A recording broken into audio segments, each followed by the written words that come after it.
Soğuk bilezik.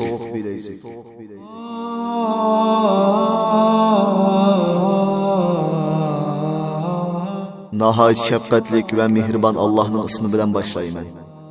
Assalamu alaikum ve rahmetullahi ve berekatuhu. Tövende İslam çakarlar grupsi tayyorlagan hicret tarixlaridan Soğuk bilezik degan eserini anlatışını başlayınız. Soğuk bilezik.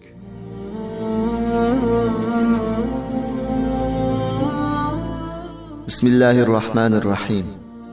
Nahayet şefkatlik ve mihriban Allah'ın ismi bilen başlayman.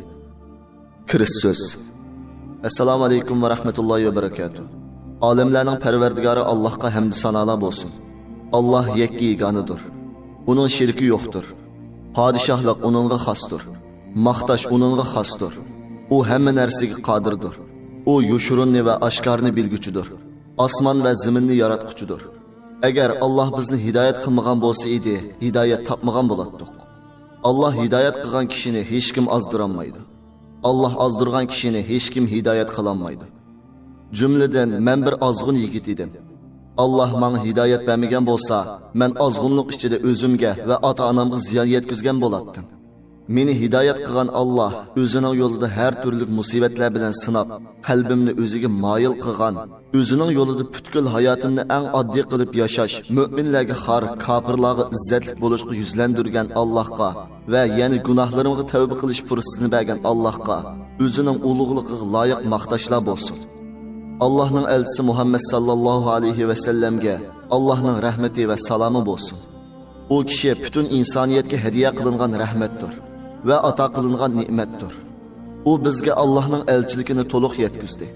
Amanetini ada kıldı. O bu ümmet üçün en köp eziyet tartkan kişidir.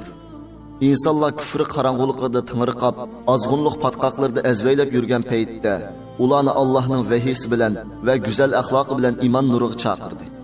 Peygamber aleyhisselamның sahabilerinden Allah razı olsun ki, ular din üçün barlığını pida qilgan.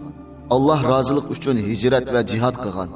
Rahat parağatlik turmuşdan Allah üçün vaz keçip, dünyanın her qaysi joylarga osmondagi yulduzlardek çiçilip, Allah'ın diniga yordam bergan kishilardir. Ular bizga o'z hayotini o'rnak qilib qoldirib ketdi. Peygamber aleyhisselamның aile tavabatlarına Allah'ın rahmetleri olsun. Hürmetlik anlıqçılar. Men bu əsrimni birə qimmat yaratish yoki obro'y tepishni maqsad qilmadim. Faqatla Allah uchun hijrat qilish oson deb o'ylab, bu ne'matni zoya qilib qadriga yetmagan qarindoshlarimga nasihat bo'lib qolsa ajab emas degan umidni yozdim. Men yozuvchi yoki shoir emas. Shunga yozmamda ko'p qo'lashmagan yerlar bo'lishi mumkin. Tushuniksiz bo'lgan yerlarni tuzitib qo'ygaysizlar. Bu asar ko'p hajmlik bo'lg'achqa hikoya shaklida yozildi. Bu asarni o'qigan har bir qarindoshlarimga deydiganim shuki, ey qarindishim, o'zingizning iman nuriga erishgan tarixingizni, nimishqa hijrat qilganingizni, qandoq hijrat qilganingizni, nega hijrat qilganingizni, hozir qayerda ekanligingizni, nimish qilayotganligingizni, sizga hijrat uchun yordam bergan barliq qarindoshlaringizga nima deydiganligingizni, hijrat uchun nimalardan ayrilib, nima kunlarni ko'rayotganingizni tafsiliy bir o'ylanib beqishingizni tavsiya qilaman. So'g'uq bilezik. Birinchi qism. Qarmoqqa bu nahayat cho'ng turmi bo'lib, bakmu mustahkam ko'rinadi. To'qliq ichildigan qatma-qat darvozalar bor edi.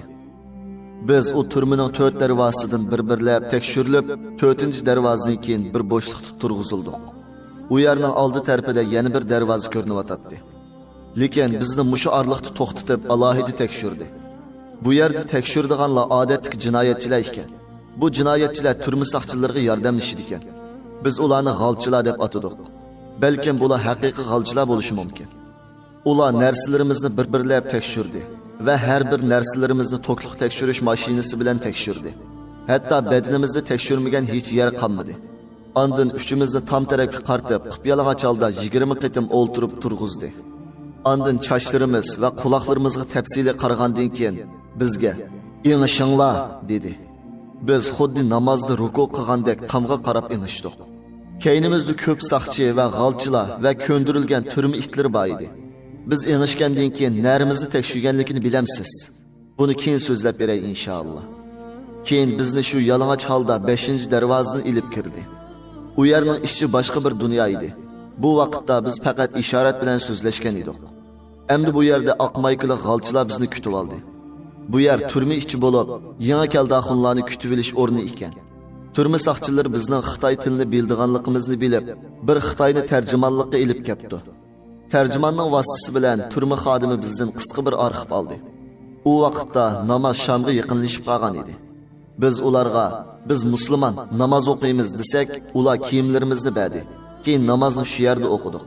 Ondan heli Xitoy tarjimon bizni bu turmaning cho'ng ho'ylisiga ikki qator qilib silingan, tomlari yog'och baldoqliq cho'ng kamerga ilib keldi. Biz yotoqqa kirib, yotoq ichidagi ko'rinishga qarab, ajablanganlikdan jim turib qoldik. Chunki bu kamerning ichi to'lim ichinishlik edi. Endi men sizga yotoq ichini aynan tasvirlab beray. Yotoqning uzunligi 30 metr, kengligi 7 metr bo'lib, eng oxir tarafda nihoyat sisiq purab turadigan hojatxona bor ekan. Kamerning kirish eshigi yog'ochdan yasalgan ikki qanotli eshik ekan. Bu eshiklar kamer oldi timining o'ttiriga qo'yilgan ekan. Eshikdan kirgan o'ng tarafda Maryam va Isoga taqlid qilingan cho'ng butba bo'lib, xristianlar bu haykalning oldida ibodat qiladi ekan. Bu haykalning oldi nihoyat pokiz bo'lib, bu yerda faqatla ibodat qilinadi ekan. Kamer eshigining so'l tarafida buddistlar iloh deb da'vo qildigan ularning eng cho'ng ilohi Nirvana buti bor edi. Bu butlar to'lim surlik va nihoyat cho'ng edi. Har ikkilisi nihoyat cho'ng bo'lib oltin hal berilgan edi. Bu butlarning oldinlarida chiroyli gullar va mevalar chiziqliq edi. Bular qarab qalbim shunchalik azoblandi. Men ilgari butlarni Sunukung filmida ko'rgan. U vaqtda ancha bilinmabdi ekan. Ammo hozir mening qarab turayotganim bo'lsa, Rabbimga nisbat berilayotgan tosh edi. Hozirgi azoblanishim o'tmishda o'tgan har qanday bir azobni besib tushadi. Men hozirgacha eng azoblangan ikki vaqt bo'lib, biri dal mushu vaqt edi. Yana birini inshaalloh asarning oxirida so'zlab beraman. Bu kamerda yotoqni boshquradigan boshliq bor ekan. U o'z huquqini xuddi soqchilarga o'xshash yurgizatdi. Biroq u odam bizga yaxshi muomala qildi. U odam bizga tarjimon orqali nima kerak bo'lsa menga qo'rqmaydinglar deydi. Va menga yaqin joyda yetinglar deb, heliqi butning oldini ko'rsatib, bu yer bek pokiz, bu yerda yetinglar dedi. Bu yerda but tursa biz qandoqmi yotamiz? Biz yotoqning eng oxirgi tarafini tanladik. Ular, "Hey, u yer bek maynat, kasallar ko'p. Bu yerda yotgan, bu yer pokiz. Yotoq boshlig'ining yonida yotsang, texim yaxshi" deyishdi. Biz yanada yotoqning oxirini tanladik. Ular, "Qayerni desang mayli" deb biz degan yerni berdi. U yer yotoqning eng oxirgi bo'limi bo'lib, hojatxonaning temig'i tutishib turardi. Biz u tomga yo'linib yotatdik. Biz yotilgan yerimizga berib, xuftan namozini o'qidik. Heliqi shahid ukam imom bo'ldi. Biz namoz o'qib bo'lib, bir-birimizga qarindoshlar Allohga duo qilaylik deyishdik.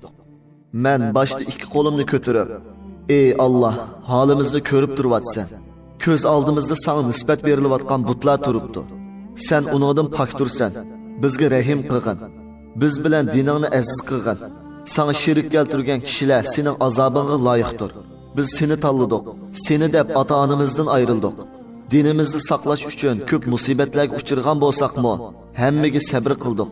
Bizni kofirlar oldida ikki dunyoda xor qilmagin. Hayot bo'lsaq, bizni sening dining uchun xizmat qildirgin. Bizni kishilarga yaxshi ulgu qilgin deb duo qildim. Ikki qarindishim bo'lsa, kichik boladek yig'lab amin amin deyishdi. Mening ovozlarim tutilgan edi. Yurkim siqildi. Qo'limni tushirdim. Bir oz turgandan keyin heliqi shahid ukamga, "Endi sen duo qilgin" dedim. U yo'yilgan yuzlarini osmonga qartib, "Ey Alloh, bizni hidoyat qilding. Ondan sening yo'lingda hijrat qildirding. Bizni ozdirib etmagin. Bizni bu zolim xalqning ichidan chiqargin. Bizni shahid qilgin. Sana jonlarimiz fido bo'lsin. Bu fitnaga to'lgan dunyodan bizni sen rozi bo'lgan holda dargohingga tezdan elib ketgin" deb duo qildi. Bizning qattiq yig'laganligimizdan amin degidek holimiz qolmagan edi. Haqiqatan bu shahid ukamning duosi tezda ijobat bo'lgan edi. Shuningdan keyin 2 yil o'tib, u Alloh yo'lida fidoi bo'lib shahid bo'ldi. Endi duo qilish yana bir qarindishimizga keldi.